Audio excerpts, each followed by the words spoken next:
What's up, guys? LQ here with the LQ Review. Thank you so much for joining me here at my YouTube channel. This is where I talk about all the geeky, nerdy stuff that I love to talk about. Movies, video games, comic books, and TV shows. And right now I'm going to give you guys my thoughts on the Penguin series as a whole.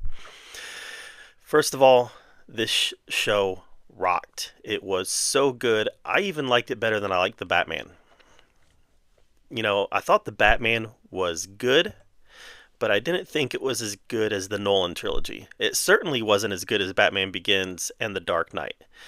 Maybe it was somewhere around The Dark Knight Rises. I wouldn't even go quite there yet, though. I mean, it was kind of just below The Dark Knight Rises. And again, nowhere near as good as Batman Begins and The Dark Knight. But the Penguin series was right there. I mean, the Penguin series was phenomenal. So what I liked about this was how grounded it all felt. It felt like it made Gotham feel like a real place. In the Nolan trilogy, in some ways Gotham felt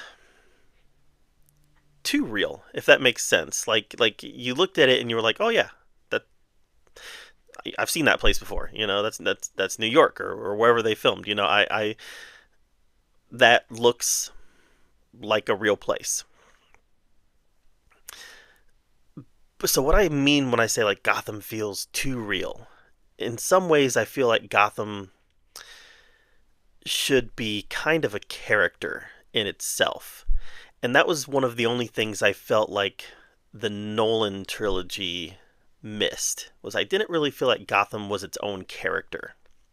That was something Tim Burton got really right. Gotham felt like a character in the movie.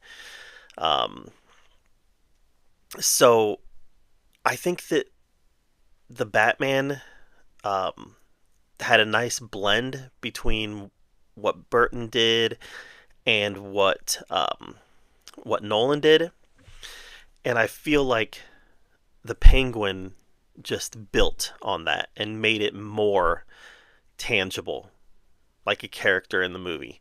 So yeah, it felt real, but it felt like a character. And that's one of the only downsides I have to the whole Nolan trilogy, is that I just felt like Gotham was a little generic city. A little bit of a generic city. Whereas in this, the Batman, now the Penguin, it feels like Gotham. Colin Farrell killed it. We talked about this in the Batman. If we didn't know that it was Colin Farrell underneath all the prosthetics and all the makeup, we would not have ever guessed it. He loses himself in this character. And it's not just the prosthetics and the makeup. It's the mannerisms, the way that he talks, the accent, the whole persona that he created was flawless, and it is the definitive version of the Penguin right now. I'm a huge defender of Batman Returns. Huge defender. In fact, I think Batman Returns is one of the top 4 or so Batman movies ever made. I think Batman Returns is phenomenal. But this version is better than Danny DeVito's version. It just is. Like, it's a full-fledged character that feels real. Where Danny DeVito's Penguin, yeah, man, this felt like the Penguin, but it felt like the Penguin in a very fantastical environment that could only exist in this Tim Burton directed fantastical environment. So, excuse me. Yeah, Colin Farrell did amazing. And Burgess Meredith, his Penguin was what it was, for the time that it existed in. Let's talk about Sophia Falcone. Christina, is it Milioti? I think it's Christina Milioti. She again disappeared into this role, and that's what I think is so great about this series, is every character is so well acted and everybody disappears into this role. And where at one point it seemed like they were going to make Oz the protagonist and make Sophia the antagonist, they kind of built her excuse me, they kind of built her up in such a way that the more you learned about her, the more that you sympathized for her. And by the end of the series, they flip things where she was kind of the protagonist and he was kind of the antagonist. Now, reality, both of them are terrible people. Both of them are antagonists. But from our perspective, from where the story is being told, we're kind of being conditioned the whole series to really kind of resonate with Oz.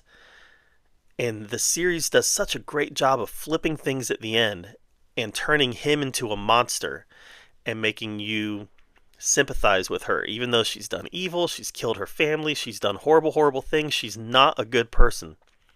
Her aspirations to get out of this life and get back to a normal life make her somewhat sympathetic.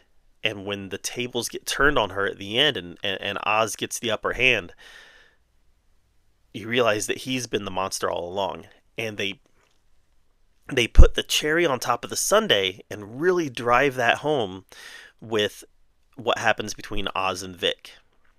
Vic loses his family at the end of the Batman, and he ends up looking to Oz not just as a mentor, not just as an employer, but he ends up looking to Oz's family, and Oz cannot have that. His aspirations for respect, his aspirations for greatness makes him realize that having someone that you love, having family, is a weakness that can be exploited.